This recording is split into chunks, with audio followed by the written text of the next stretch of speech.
नमस्कार dear students.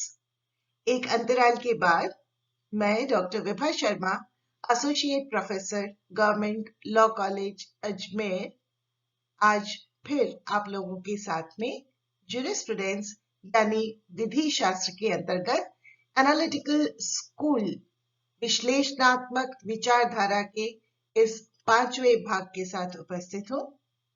आशा करती हूँ कि पूर्व के जो वीडियोस मैंने अपलोड किए हैं एनालिटिकल स्कूल के संबंध में वो आप लोगों ने सुन लिए होंगे और उसके अंतर्गत जो भी जानकारियां मैंने साझा की हैं उन सभी को समझ भी लिया होगा।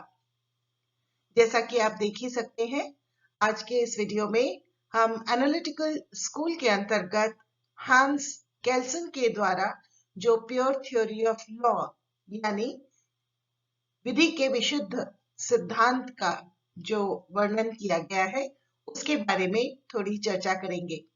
ये प्योर थ्योरी ऑफ लॉ 2 भागों में मैं डिस्कस कर रही हूँ आप लोगों के साथ में। तो आज इस पार्ट ए की शुरुआत करते हैं और जानते हैं कि ये pure theory of law actually है क्या। प्योर थ्योरी ऑफ लॉ के प्रोपाउंडर हांस केल्सन के बारे में थोड़ा बहुत जानने से पहले हम उनके द्वारा प्रतिपादित इस सिद्धांत के बैकग्राउंड को थोड़ा जान लेते हैं। जैसा कि आप जानते ही हैं कि नेचुरल लॉ थ्योरीज के रिएक्शन में एनालिटिकल स्कूल का उद्भव हुआ था। लगभग उसी ही कारण से प्योर थ्योरी ऑफ लॉ हांस केल्सन के द्वारा प्रतिपादित की गई थी। उनके द्वारा प्रतिपादित इस सिद्धांत को Vienna school of legal thought के नाम से भी जाना जाता है।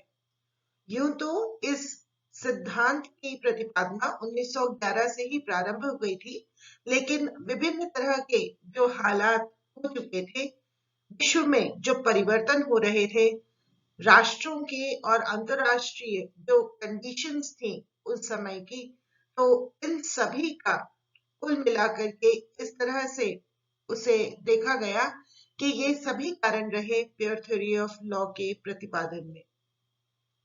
हम लोग जानते ही हैं कि 20th सेंचुरी में नेचुरल लॉ थ्योरीज को उतना नहीं इम्पोर्टेंस दी जाती थी जितना कि पहले दी जाती थी, और यही एक कारण भी रहा कि प्योर थ्योरी ऑफ लॉ में भी नेचुरल लॉ के आइडिया को रिजेक्ट किया गया। यहाँ पर ये बात विशेष रूप से ध्यान रखने की है कि जो 2 विश्व युद्ध हुए, उन दोनों ही विश्व युद्धों के परिणाम स्वरूप ये समझा गया कि यह अति आवश्यक है कि कोई ना कोई राष्ट्रीय और अंतरराष्ट्रीय स्तर पे इस तरह का विचार हो, इस तरह का संगठन हो, जिससे कि दोबारा से इतना डिस्ट्रक्शन ना हो। और इसी कारण से हांस केल्सन ने प्योर थ्योरी ऑफ लॉ को प्रोपाउंड किया। हांस केल्सन का काल 1881 से 1973 तक का रहा। ये वियना यानी ऑस्ट्रिया की यूनिवर्सिटी में प्रोफेसर थे। न्यू ऑस्टिनियन यानी नव ऑस्टिनियंस जो थे, उनमें से एक हांस केल्सन को माना जाता है और इनके द्वारा जो थ्योरी दी गई उसे Vienna school of legal thought भी बोला जाता है, जैसे अभी थोड़ी देर पहले मैंने आपको बताया। इनकी 2 कृतियां हैं। एक तो general theory of law and state जो कि 1945 में पब्लिश हुई, बहुत इंपॉर्टेंट बुक है ये, और अपना इसका खुद का बहुत महत्व है ज्यूरिस्प्रूडेंस के अंतर्गत, और स्पेशली उन्होंने जो भी अपना विचार व्यक्त किए, जो उन्होंने थ्योरी प्रोपाउंड की थी प्योर थ्योरी ऑफ लॉ, वो भी इसी में हम लोगों को काफी हद तक परिलक्षित हो जाती है। इनका एक आर्टिकल जो हार्वर्ड लॉ रिव्यू में 1941 में छपा था, pure theory of law and analytical jurisprudence, ये भी अपना ही एक अलग स्थान रखता है। इनके अनुसार the science of law has been mixed with elements of psychology, sociology, ethics and political theory.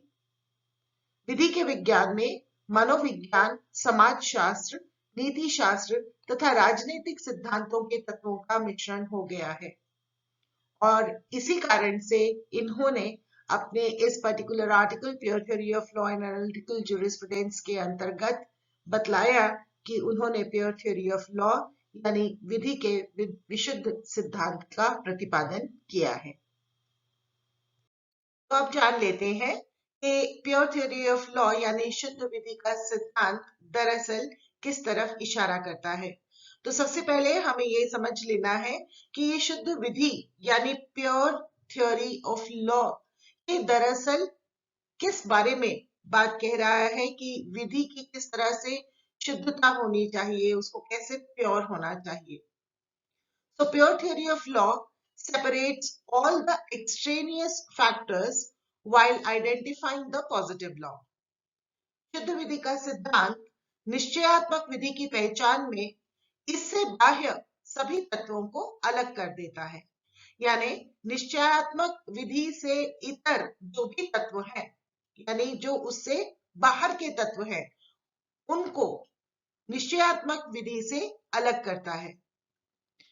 So according to Kelsen, the particular science of law, which is called jurisprudence, should be isolated from the ideal of justice on one hand and should also be isolated from the cognition of sociology or social realities. उनके अनुसार विधि का विशिष्ट विज्ञान, जिसे विधि शास्त्र कहा जाता है, उसे एक तरफ न्याय के दर्शन से अलग किया जाना चाहिए और दूसरी तरफ समाज शास्त्र या सामाजिक वास्तविकता के संज्ञान से भी अलग किया जाना चाहिए। अतः वो कहते हैं that theory of law cannot answer the question of what constitutes justice because this question cannot be answered scientifically at all. केल्सन कहते हैं कि विधि का सिद्धांत इस प्रश्न का उत्तर नहीं दे सकता है कि न्याय किन तत्वों से बनता है, क्योंकि यह प्रश्न वैज्ञानिक तौर पर उत्तर देने योग्य ही नहीं है ना। वो कहते हैं जो जस्टिस टर्म है, ये जो पद है, ये दरअसल वैज्ञानिक तौर पर इसका उत्तर दिया ही नहीं जा सकता कि ये जो न्याय है ये किन तत्वों से मिलकर के बनता है, और इसी कारण से विधि का सिद्धांत चाहे कोई सा भी हो वह इस प्रश्न का उत्तर नहीं दे सकता है। Thus, Kelsen sought to restore the purity of law by isolating the idealistic component from it. अतः केल्सन ने विधि से आदर्शात्मक तत्व को अलग कर इसकी शुद्धता कायम करनी चाहिए। He sought to describe law as it is and not law as it ought to be. इसीलिए इन्होंने विधि जो है की व्याख्या करनी चाहिए, ना कि विधि जो होनी चाहिए। ठीक है, और इसी कारण से इनको हम एनालिटिकल स्कूल में रखते हैं और इसी के अंतर्गत इनका अध्ययन करते हैं, क्योंकि इन्होंने विधि की व्याख्या को लॉ एज इट इज के रूप में ही किया है, विधि जो है, ना कि law as it ought to be, विधि जो होनी चाहिए। ठीक। So then further we find that Kelsen clarified that pure theory of law is a theory of positive law. केल्सन ने इस बात को स्पष्ट किया कि शुद्ध विधि का सिद्धांत निश्चयात्मक विधि का ही एक सिद्धांत है। According to him, it is a general theory and not a descriptive presentation of a particular system of law. यह विधि का सामान्य सिद्धांत है, ना कि एक विशिष्ट विधिक व्यवस्था की व्याख्या की प्रस्तुति। He clarified the similar orientation of the pure theory of law and analytical jurisprudence. उन्होंने इस बात को स्पष्ट किया कि शुद्ध विधि के सिद्धांत और विश्लेषणात्मक विधि शास्त्र का सामान्य दिक्स्थापन एक समान है। उनकी जो पुस्तक, जिसके बारे में मैंने पूर्व में आपको बताया पिछली स्लाइड में, जिसका नाम है general theory of law and state, उसमें उन्होंने इस बात को स्पष्ट किया है। तो मान लीजिए कभी प्रश्न इस तरह का आए कि what are the similarities between Kelsen's pure theory of law and Austin, और एनालिटिकल स्कूल, तो आप इन बातों का वर्णन कर सकते हैं इस किताब का हवाला देते हुए। यदि एग्जाम में कोई प्रश्न इस तरह का आ जाए कि केल्सन के द्वारा दी गए शुद्ध विधि के सिद्धांत और विश्लेषणात्मक विचारधारा में क्या समानताएं हैं या केल्सन और ऑस्टिन में क्या समानताएं रही, तो आप इस किताब का हवाला देते हुए ये बातें बतला सकते हैं। And that is that both make a sharp distinction between law as it is and law as it ought to be.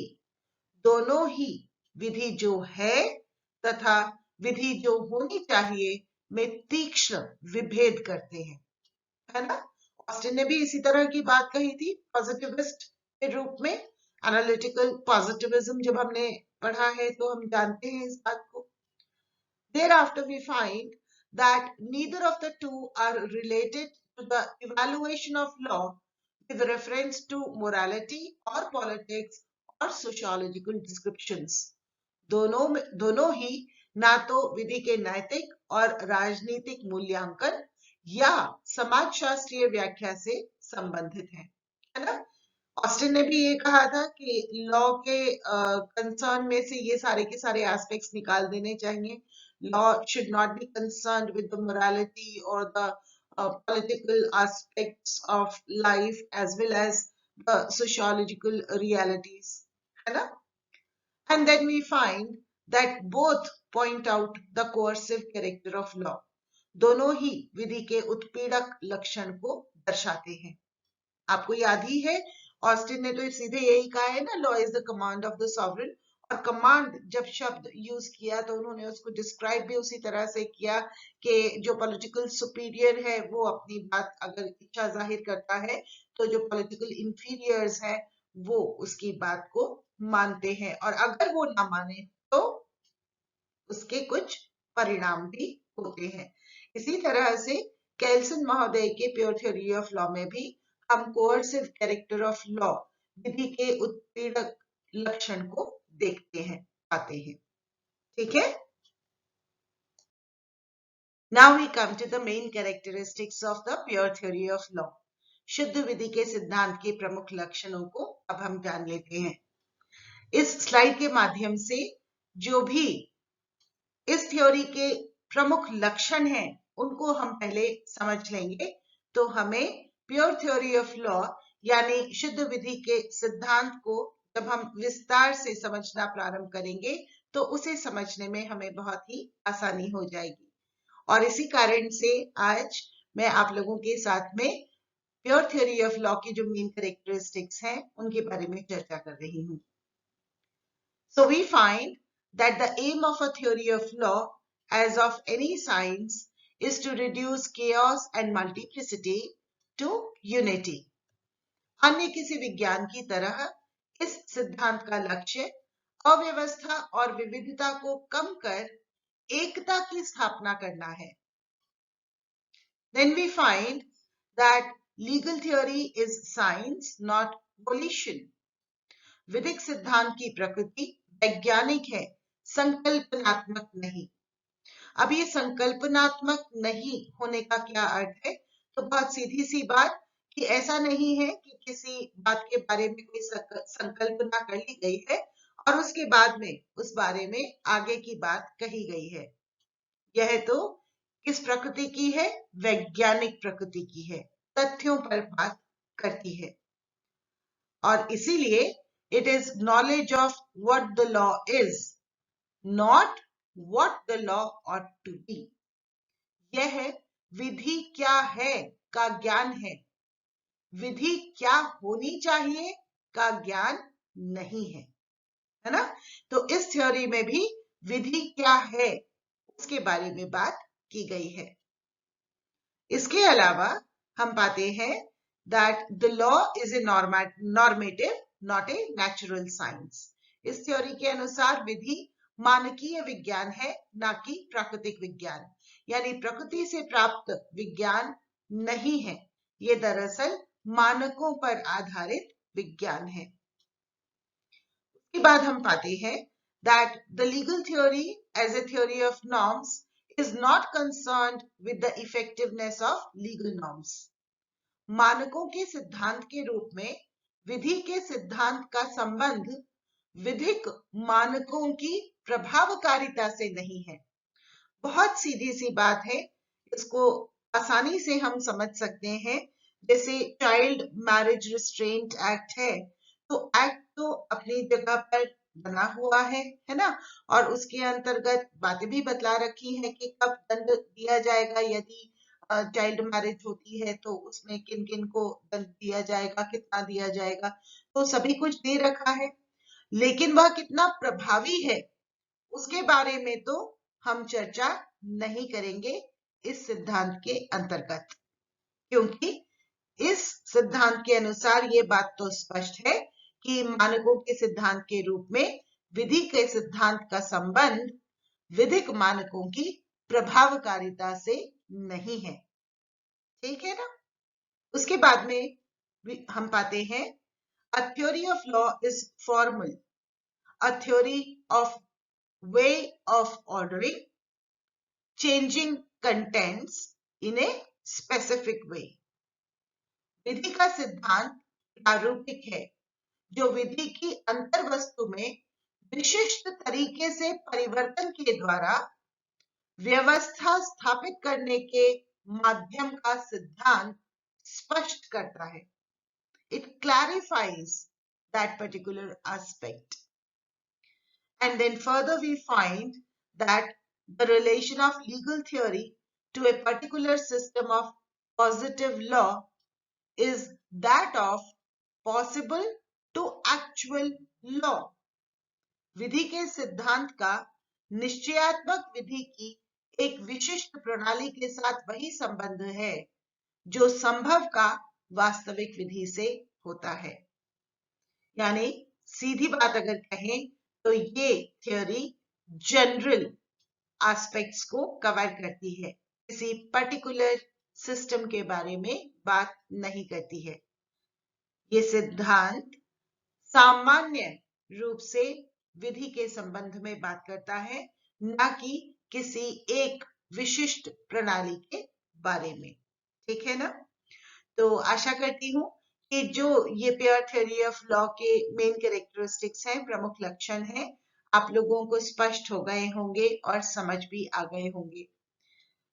Pure theory of law क्या है, उसके अंतर्गत हंस केल्सन महोदय ने क्या क्या बातें कही हैं और उसमें क्या आलोचना का एस्पेक्ट है, इन सभी को, और साथ ही साथ केल्सन महोदय के द्वारा इस थ्योरी के माध्यम से जूरिस्प्रूडेंस यानी विधि शास्त्र में जो योगदान दिया गया, वो सभी के बारे में हम लोग नेक्स्ट वीडियो यानी मेरे नेक्स्ट लेक्चर में समझेंगे। ठीक है ना। आशा करती हूँ कि अब जो एग्जाम्स आ रहे हैं, हो रहे हैं आप लोगों के दिसंबर में, उन सभी एग्जाम्स की आप अच्छी तरह से तैयारी कर रहे होंगे और जूरिस्प्रूडेंस की भी तैयारी कर रहे होंगे। अगर आपको इस पर्टिकुलर वीडियो में जो बात कही गई है या पूर्व के वीडियोस में जो भी बात कही गई है, अगर कहीं भी समझने में परेशानी हो या समझ में नहीं आ रही हो, या फिर जूरिस्प्रूडेंस से रिलेटेड किसी भी अन्य एस्पेक्ट को यदि आपको समझने में डिफिकल्टी आ रही हो, तो आप लोग बेझिझक मुझे व्हाट्सएप कर सकते हैं, कांटेक्ट कर सकते हैं, अपनी बात कह सकते हैं। जहां तक संभव होगा मैं उसको जरूर स्पष्ट करूंगी। ठीक है ना। So all the very best to all of you for your exams. Please take very good care of yourselves. God bless you all. Thank you so much.